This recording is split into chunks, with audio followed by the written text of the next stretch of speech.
पुत्रहीन हो जाता है, उसके संतान उत्पत्ति नहीं होती। इस प्रकार वह मूर्ख अनेक दुख भोगता है। इस व्रत को नहीं करने वाला निर्दयी मनुष्य धन धान्य से रहित हो, भूख और प्यास के मारे पृथ्वी पर घूमता है और गूंगा हो जाता है। यदि इस व्रत को करने वाला मनुष्य सारे दिन का उपवास न कर सके तो एक समय का भोजन करे। उस दिन बांधो सहित नवरात्र व्रत की कथा का श्रवण करे। हे बृहस्पति, पहले जिसने इस महाव्रत को किया उसका पवित्र इतिहास सुनाता हूँ, तुम सावधान होकर सुनो। इस प्रकार ब्रह्मा जी के वचन सुनकर बृहस्पति जी बोले कि हे ब्राह्मण, मनुष्यों का कल्याण करने वाले इस व्रत को मेरे लिए कहो, मैं सावधान होकर सुन रहा हूँ। आपके शरण में आए हुए मुझ पर कृपा करो। ब्रह्मा जी बोले, पीठत नाम के एक मनोहर नगर में अनाथ नाम का ब्राह्मण रहता था। वह भगवती दुर्गा का भक्त था। उसके संपूर्ण सद्गुणों से युक्त मानो ब्रह्मा की सबसे पहली रचना हो। ऐसे नाम वाली सुमति नाम की एक अत्यंत सुंदर कन्या पैदा हुई। वह कन्या सुमति अपने घर के बालकपन में अपनी सहेलियों के साथ क्रीड़ा करते हुए इस प्रकार बढ़ने लगी जैसे शुक्ल पक्ष के चंद्रमा की कला बढ़ती है। उसका पिता प्रतिदिन दुर्गा की पूजा व होम किया करता था। वह भी उस समय नियम से वहाँ उपस्थित होती थी। एक दिन वह सुमति अपनी सखियों के साथ खेल में लगी और भगवती के पूजन में उपस्थित नहीं हुई। उसके पिता को पुत्री की ऐसे सावधानी देकर क्रोध आया और पुत्री से कहने लगा कि हे दुष्ट पुत्री, आज प्रभात से तुमने भगवती का पूजन नहीं किया, इस कारण मैं किसी कुष्ठी और दरिद्र मनुष्य के साथ तेरा विवाह करूंगा। इस प्रकार कुपित पिता के वचन सुनकर सुमति को बड़ा दुख हुआ और पिता से कहने लगी कि हे पिताजी, मैं आपकी कन्या हूँ, सब तरह आपके अधीन हूँ। जैसे आपकी इच्छा हो मेरा विवाह कर सकते होगा, वही जो मेरा भाग्य में लिखा है, इस पर मेरा पूर्ण विश्वास है। मनुष्य ने जाने कितने मनोरथों का चिंतन करता है, पर वही होता है जो भाग्य में विधाता ने लिखा है। जैसा कर्म करता है फल उसको कर्म के अनुसार ही मिलता है, क्योंकि मनुष्य कर्म कर सकता है, फल सदा जय के अधीन है।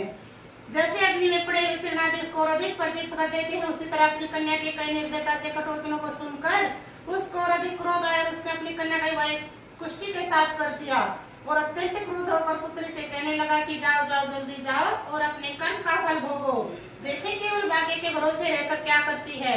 इस प्रकार से कहे हुए पिता के कटु वचनों को सुनकर सुमति मन में विचार करने लगी कि अहो मेरा बड़ा दुर्भाग्य है जिससे मुझे ऐसा पति मिला। इस तरह अपने दुख पर विचार करते हुए वह सुमति अपने पति के साथ वन में चली गई और भयानक वन में एक कुशाय स्थान पर उन्होंने वह रात बड़े कष्ट से व्यतीत की। उस गरीब बालिका की ऐसी दशा देखकर भगवती पूर्व पुण्य के प्रभाव से प्रकट होकर सुमति से कहने लगी कि हे ब्राह्मणी, मैं तुम पर प्रसन्न हूँ, तुम जो चाहो वरदान मांग सकती हो, मैं प्रसन्न होने पर मनवांछित फल देने वाली हूँ। इस प्रकार भगवती दुर्गा का वचन सुनकर ब्राह्मणी कहने लगी कि आप कौन है जो मुझ पर प्रसन्न है, यह सब मेरे लिए कहो और अपनी कृपा दृष्टि से मुझ दीन दासी को कृतार्थ करो। ऐसा ब्राह्मणी का वचन सुनकर देवी कहने लगी कि मैं आदि शक्ति हूँ और मैं ही ब्रह्म विद्या और सरस्वती हूँ। मैं प्रसन्न होने पर प्राणियों के दुख दूर कर उनको सुख प्रदान करती हूँ। हे ब्राह्मणी, मैं तेरे पूर्व जन्म के पुण्य के प्रभाव से प्रसन्न हूँ। तुम्हारे पूर्व जन्म का वृत्तांत सुनाती हूँ, तुम सावधान होकर सुनो। तू पूर्व जन्म में एक निषाद भील की स्त्री थी और अति पतिव्रता थी। एक दिन तेरे पति निषाद ने चोरी की। चोरी के कारण तुम दोनों को सिपाहियों ने पकड़ लिया और ले जाकर जेल खाने में कैद कर दिया। उन लोगों ने तेरे और तेरे पति को भोजन भी नहीं दिया। इस प्रकार नवरात्र के दिनों में तुमने न तो कुछ खाया और न ही जल पिया, इसलिए तुमसे नवरात्र का व्रत हो गया। हे ब्राह्मणी, उन दिनों में जो व्रत हुआ उस व्रत के प्रभाव से प्रसन्न होकर मैं तुम्हें मनवांछित वस्तु दे रही हूँ। तुम्हारी जो इच्छा हो सो मांगो। इस प्रकार दुर्गा के वचन सुनकर ब्राह्मणी बोली कि अगर आप मुझ पर प्रसन्न है तो हे भगवती दुर्गे, मैं आपको प्रणाम करती हूँ, कृपा कर मेरे पति के कोढ़ को दूर करो। देवी कहने लगी कि उन दिनों में जो तुमने व्रत किया उस व्रत के एक दिन का पुण्य अपने पति के कोढ़ को दूर करने के लिए अर्पण करो। मेरे प्रभाव से तेरा पति कोढ़ से रहित होकर सोने के समान शरीर वाला हो जाएगा। ब्रह्मा जी बोले। इस प्रकार देवी का वचन सुनकर ब्राह्मणी बहुत प्रसन्न हुई और पति को निरोग करने की इच्छा से ठीक है ऐसे बोली। तब तक उसके पति का शरीर भगवती दुर्गा की कृपा से पुष्टिहीन होकर अति कांति युक्त हो गया, जिसकी कांति के सामने चंद्रमा की कांति भी क्षीण हो जाती है। वह ब्राह्मणी पति की मनोहर देह को देखकर और देवी को अति पराक्रम वाली समझकर स्तुति करने लगी कि हे दुर्गे, आप दुर्गति को दूर करने वाली, तीनों जगत का संताप हरने वाली, समस्त दुखों को दूर करने वाली, रोगी मनुष्यों को निरोग करने वाली, प्रसन्न होने पर मनवांछित वस्तु देने वाली और दुष्ट मनुष्यों का नाश करने वाली हो। तुम ही सारे जगत की माता और पिता हो। हे अम्बे, मुझ अपराध रहित अबला को मेरे पिता ने कुष्ठी के साथ विवाह कर घर से निकाल दिया।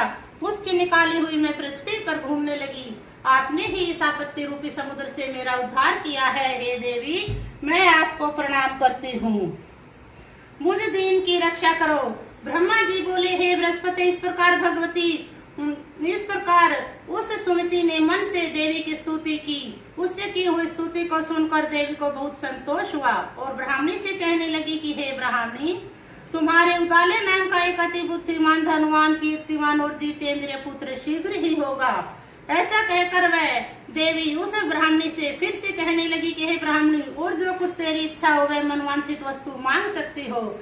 ऐसा भगवती दुर्गा का वचन सुनकर सुमति बोली कि हे भगवती दुर्गे, अगर आप मुझ पर प्रसन्न है तो यह नवरात्र व्रत की विधि बताइए। हे दयामयी, जिस विधि के करने से आप प्रसन्न होती हैं, उसके विधि और उसका फल मेरे लिए विस्तार से वर्णन करें। इस प्रकार ब्राह्मणी का वचन सुनकर माँ दुर्गा कहने लगी कि हे ब्राह्मणी, मैं तुम्हारे लिए संपूर्ण पापों को दूर करने वाले नवरात्र व्रत की विधि बतलाती हूँ, जिसको सुनने से तमाम पापों से छूटकर मोक्ष की प्राप्ति हो जाती है। आश्विन मास के शुक्ल पक्ष की प्रतिपदा से लेकर 9 दिन तक विधि पूर्वक व्रत करें। यदि दिन भर का व्रत न कर सके तो एक समय भोजन करें और पढ़े लिखे ब्राह्मणों से पूछकर घट की स्थापना करें। वाटिका बनाकर उसको प्रतिदिन जल से सींचे। महाकाली, महालक्ष्मी, महासरस्वती की मूर्तियां बनाकर नित्य विधि सहित पूजा करें और पुष्पों से विधि पूर्वक अर्घ्य दें। बिदोरा के फूल से अर्घ्य देने से रूप की प्राप्ति होती है। जायफल से कीर्ति, दाग से कार्य सिद्धि होती है। आंवले से सुख और केले से भूषण की प्राप्ति होती है। इस प्रकार फलों से अर्घ्य दे यथा विधि हवन करें। खांड की, गेहूं, शहद, जो, तिल, बिल, नारियल, दाख और कदम, इनसे हवन करें। गेहूं से होम करने से लक्ष्मी की प्राप्ति होती है। खीर व चंपा के पुष्पों से धन और पत्तों से तेज एवं सुख की प्राप्ति होती है। आंवले से कीर्ति और केले से पुत्र की प्राप्ति होती है। कमल से राज सम्मान और दाखों से सुख संपत्ति की प्राप्ति होती है। व्रत करने वाला मनुष्य इस विधान से होम कर आचार्य को अत्यंत नम्रता के साथ प्रणाम करे और यज्ञ की सिद्धि के लिए उसे दक्षिणा दे। इस महाव्रत को पहले बताई हुई विधि के अनुसार जो कोई करता है उसके सब मनोरथ सिद्ध हो जाते हैं, इसमें तनिक भी संशय नहीं है। इन 9 दिनों में जो कुछ दान आदि दिया जाता है उसका करोड़ों गुना फल मिलता है। इस नवरात्र व्रत को करने से अश्वमेध यज्ञ का फल मिलता है। हे ब्राह्मणी, इस संपूर्ण कामनाओं को पूर्ण करने वाले उत्तम व्रत को तीर्थ, मंदिर अथवा घर में ही विधि के अनुसार करें। ब्रह्मा जी बोले, हे बृहस्पति, इस प्रकार ब्राह्मणी को व्रत की विधि और फल बताकर देवी अंतर्ध्यान हो गई। जो मनुष्य या स्त्री इस व्रत को भक्ति पूर्वक करता है वह इस लोक में सुख पाकर अंत में दुर्लभ मोक्ष को प्राप्त होता है। हे बृहस्पति, यह दुर्लभ व्रत का महात्म्य मैंने तुम्हारे लिए बतलाया है। ऐसे ब्रह्मा जी के वचन सुनकर बृहस्पति जी आनंद के कारण रोमांचित हो गए और ब्रह्मा जी से कहने लगे कि हे ब्रह्मा जी, आपने मुझ पर कृपा की जो अमृत के समान इस नवरात्र व्रत का महात्म्य बताया है। प्रभु, आपके बिना और कौन इस महात्म्य को सुना सकता है। ऐसे बृहस्पति जी के वचन सुनकर ब्रह्मा जी बोले कि हे बृहस्पति, तुमने सब प्राणियों का हित करने वाले इस अलौकिक व्रत को पूछा है, इसलिए तुम धन्य हो। यह भगवती शक्ति संपूर्ण लोगों का पालन करने वाली है। इस महादेवी के प्रभाव को कौन जान सकता है। जय माँ दुर्गे तेरी सदा ही जय। जय माँ दुर्गे तेरी सदा ही जय। जय माँ दुर्गे तेरी सदा ही जय। जय माँ दुर्गे तेरी सदा ही जय। जय माँ दुर्गे तेरी सदा ही जय। कथा प्रारंभ। बृहस्पति जी बोले, हे ब्रह्मा जी, आप अत्यंत बुद्धिमान, सर्वशास्त्र और चारों वेदों को जानने वालों में श्रेष्ठ हो। हे प्रभु, कृपा कर मेरा वचन सुनो। चैत्र आश्विन मास, माघ और आषाढ़ मास के शुक्ल पक्ष में नवरात्र का व्रत और उत्सव क्यों किया जाता है। हे भगवान, इस व्रत का क्या फल है, किस प्रकार करना उचित है और पहले इस व्रत को किसने किया, सो विस्तार से कहो।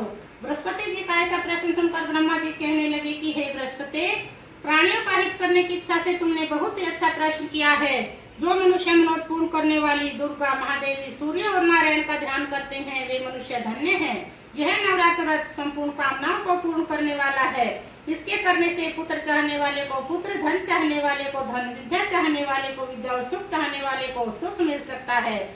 इस व्रत को करने से रोगी मनुष्य का रोग दूर हो जाता है और कारागार में पड़ा हुआ मनुष्य बंधन से छूट जाता है। इस मनुष्य की तमाम विपत्तियां दूर हो जाती हैं और उसके घर में संपूर्ण संपत्तियां आकर उपस्थित हो जाती हैं। बंध्या और काक बंध्या के इस व्रत के करने से पुत्र हो जाता है। समस्त दुखों को दूर करने वाले इस व्रत को करने से कौन सा मनोरथ है जो सिद्ध नहीं हो सकता। जो मनुष्य इस अलभ्य देह को पाकर भी नवरात्र का व्रत नहीं करता, वह माता पिता से हीन हो जाता है और अनेक प्रकार के दुख भोगता है। उसके शरीर में कुष्ठ हो जाता है और वह अंगहीन हो जाता है।